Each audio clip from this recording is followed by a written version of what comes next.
Yana sizni oldingizda o'sha Janubiy Koreya davlatidagi shov-shuvli bloger Samat Ahmetov. Yo'q.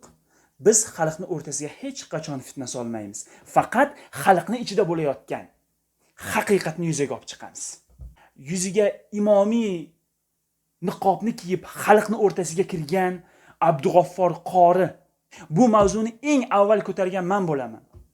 Bu administrator to'g'ri Avazbekni masalan kanalini, ana o'sha Avazbekni obro'sini foydalangandir imom. Xohlasalaring o'sha o'rtaga turib bergan Shuhrat Musayev va Shuhrat Musayevni administratoriga aloqaga chiqib olsalaring bo'ladi.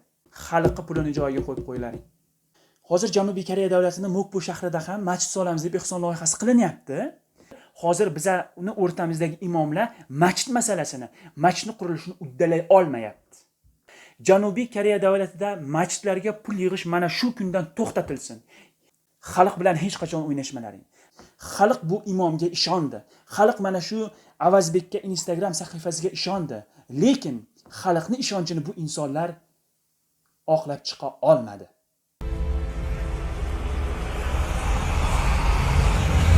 Assalomu alaykum, hurmatli Janubiy Koreya davlatida yashovchi akalarimiz, opalarimiz, ukalarimiz. Bizni boshqa davlatdan kuzatayotgan birodarlar. Yana sizni oldingizda o'sha Janubiy Koreya davlatidagi shov-shuvli bloger Samat Ahmetov. Bu bola hozir yana qanday mavzuni olib chiqdi deya shu videoni ochdingiz. Yana xalqni o'rtasiga fitna solmoqchimi deb o'yladingiz? Yo'q. Biz xalqni o'rtasiga hech qachon fitna solmaymiz. Faqat xalqning ichida bo'layotgan haqiqatni yuzaga olib chiqamiz. Haqiqat achchiq bo'ladi. Achchiq narsa hech kimga yoqmaydi. O'sha narsani unutmang. Mana shu videoni butun dunyodagi o'zbeklar ko'rishligini iltimos qilgan bo'lardim.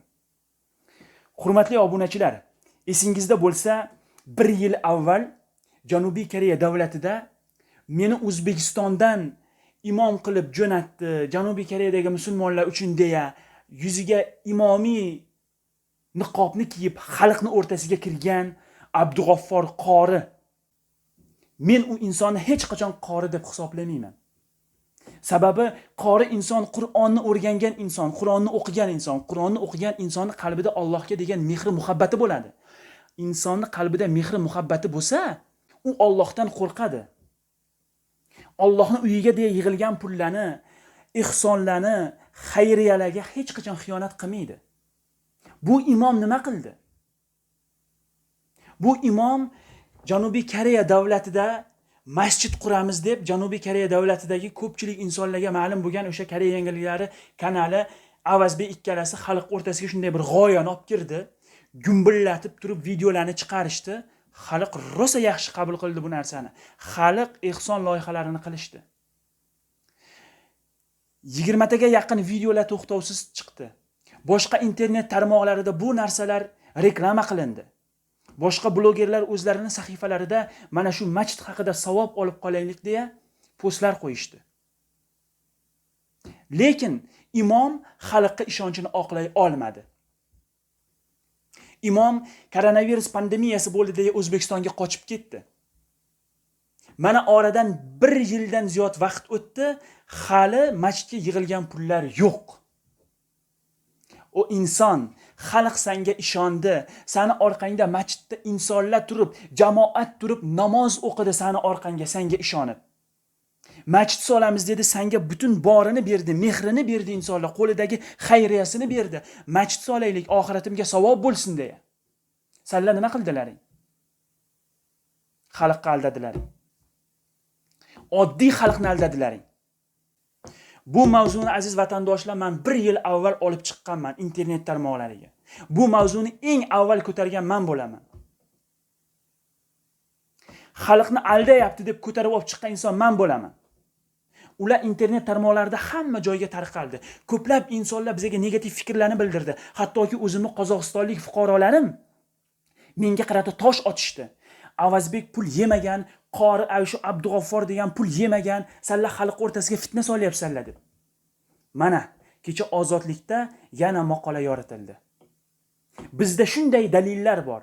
O'sha qori aka pullarni olganlarini men ishlatdim degan shunaqa bizada dalil isbotlarimiz bor-ku. Endi nima deysizlar o'sha insonlar? bizga vaqtida tosh otgan insonlarga shu fursatdan foydalanib assalomu alaykum va rahmatullohi va barakatuh deyman. Haqiqat bor. Haqiqat egiladi, ammo sinmaydi. U haqiqat. Haqiqat 40 yildan keyin bo'lsa ham chiqadi. Blogerlarga ko'plab insonlar aytadi, "Sanlar blogerman deb hamma narsani olib chiqib ketaverma" deb bizni og'zimizni yopmoqchi bo'layotgan insonlar bor. Lekin men u insonni shaxsiy hayotini, ayoli bilan necha marta pastelda bo'lganligini, nima yeb, nima ichayotganligini chiqarayotganimiz yo'q. Bular xalqning o'rtasiga kirdi, xalqning o'rtasiga g'oya olib kirdi, masjid solamiz dedi. Lekin xalq ishondi, xalqning ishonchini oqlamasdan pulni olib suraverdi. O inson koronavirus pandemiyasi bo'lgan bo'lsa, o'sha yig'ilgan pullarni tashlab ketmaysanlarmi? O'sha joyda yoningda yurgan ishonchli insonlarga tashlab bitta video murojaat qilib xalqqa rahmatingni aytsang, mana shunaqa shov-shuv bo'lmas edi. Yaqinda kun o'zidan chiqasanlar. Bu narsalarga Avazbek ham to'g'ridan to'g'ri javobgar. Sababi eng avvalo Avazbekning Instagram sahifalarida joylashtirilgan mana shu videolar. Bu administrator to'g'ri Avazbekni masalan kanalini, ana o'sha Avazbekning obro'sini foydalangandir imom. Endi bu yog'i bizga qorong'u.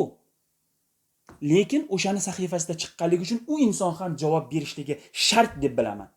Sizni fikringizni bilmadim. Bu meni fikrim. Kecha Ozodlik radiosida masjid ham yo'q, pul ham yo'q degan Abdug'offorning maqolasi chiqdi. Uni hammalaring ko'rib bo'ldilaring. Endi o'sha Avazbekning sahifasida yoritilgan videolarda jigar sirrozi bilan kasal bo'lgan bir opaxon bor edi, esingizda bo'lsa. O'sha insonni $18,000 pulini men olib berdim. $18,000 pulini men olib berdim. Xohlasalaring o'sha opaga aloqaga chiqlaring. Xohlasalaring o'sha o'rtaga turib bergan Shuhrat Musayev va Shuhrat Musayevning administratoriga aloqaga chiqib olsalaring bo'ladi. Pulini berishmagan. Bu inson jigar sirrozi bilan kasal bo'lib, o'lim bilan umrni o'rtasida yotibdi. Lekin bular mana shu Koreya yangiliklar sahifasida pul yig'ilgan, Abdug'offorga perevod qilgan, bular biznesmenlarga jo'natgan, biznesmenlar pulni perevod qilib aylantirib yuribdi. Bu bechora o'lay deb yotibdi Hindistonga bora olmasdan. O'sha odamgarchilikdanmi? Nima uchun o'shalarni aytmaysanlar? Orqamizdan kelib tiragandan keyin berdik deb. Mana hozir orqalaringdan boshqacha tiralyapti. Hozir pullarni mana qaytarib beramiz deyapsanlar. Nima sanlar shunda xalqqa aldayapsanlarmi? 1 yil mobaynida o'sha masjidga yig'ilgan pullarni o'zlaringni bizneslaringda aylantirdilaringmi? Mana bu Koreya davlatida yurgan katta-katta insonlar, Koreya davlatida yashayotgan musulmonlar sanlarga bog'chadagi bola emas. Xalqqa pulini joyiga qo'yib qo'ylaring. Xalqni pulini joyiga qo'yib qo'ylaring.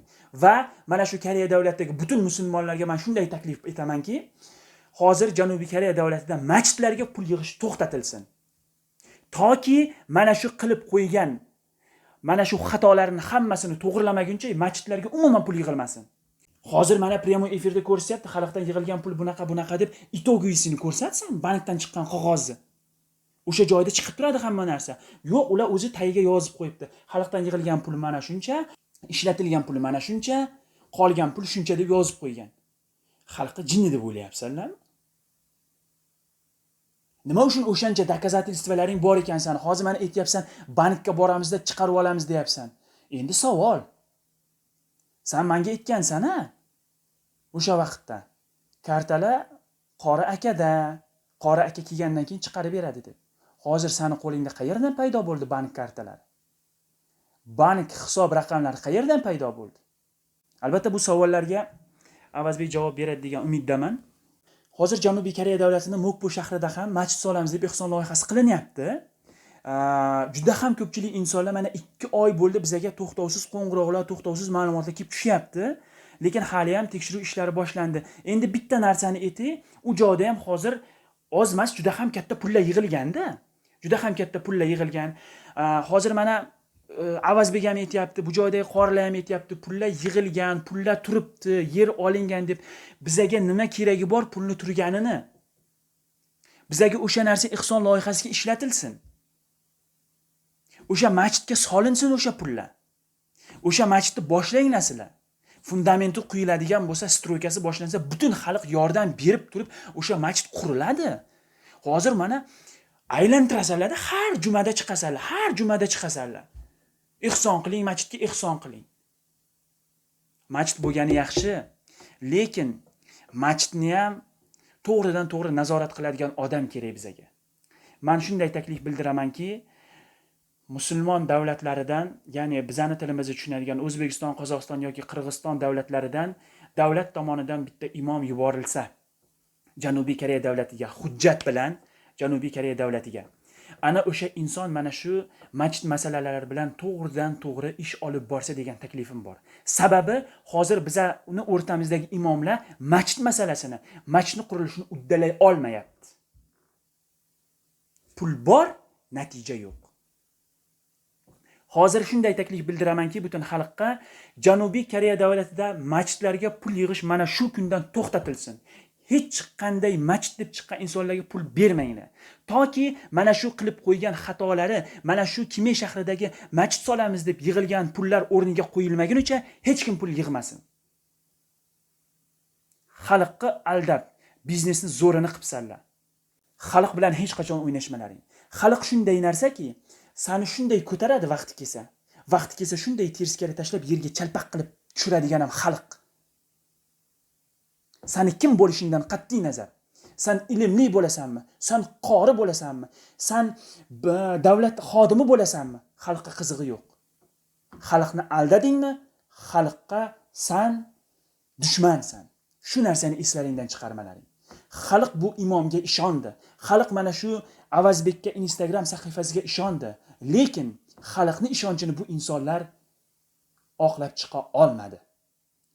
Mana shu video murojaatimni butun davlatlarga jo'natinglar. Shunday ekan, biz albatta mana shu ehson loyihasini oxiri nuqta qo'yilishligini iltimos va talab qilib qolamiz.